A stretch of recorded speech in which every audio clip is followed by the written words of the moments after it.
Alright, back up. I was still explaining about this question here. Fine, and I said a child pulls a toy car with a 10 Newton force at 20-degree angle to the horizontal, as indicated in the figure that below. If the car moves a distance of 6,000 millimeters, how much work does the child do? Alright, like I said, this force here is 10 Newton and the angle between there is 20 degrees. Alright, with the horizontal.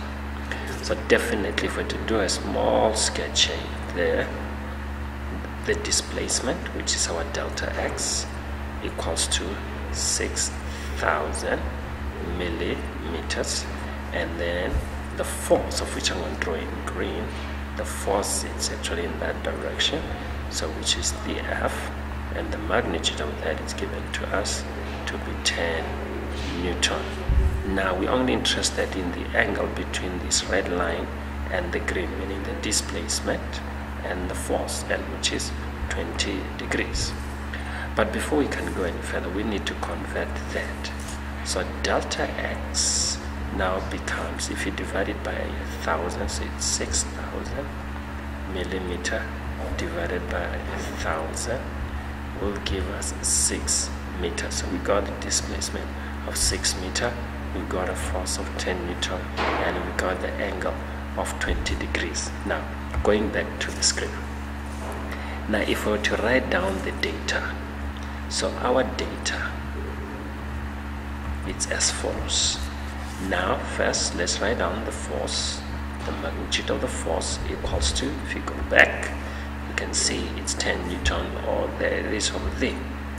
Alright, so we're gonna write 10 Newton. The next thing is delta x. The delta x, if we go back, you can see it's 6,000 millimeters, or which is 6 meters. So I'm going to write that down as 6 meters. And the next thing we need is the theta, the angle between the force and the displacement.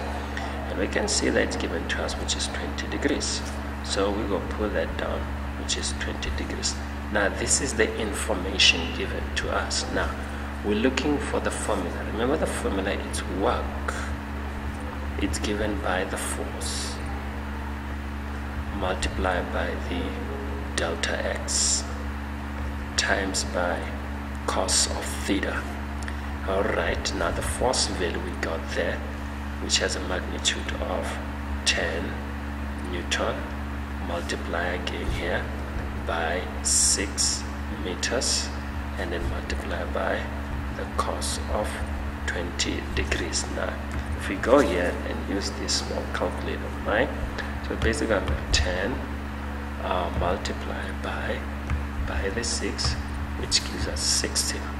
So this is now 60 Newton times meter, but we're not done.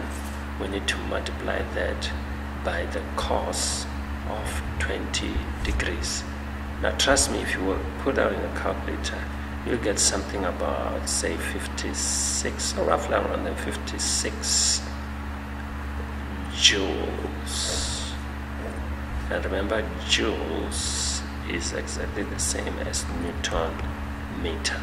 Alright, now we just solved the first problem here. Now we're going to solve the second one. I'll do that in a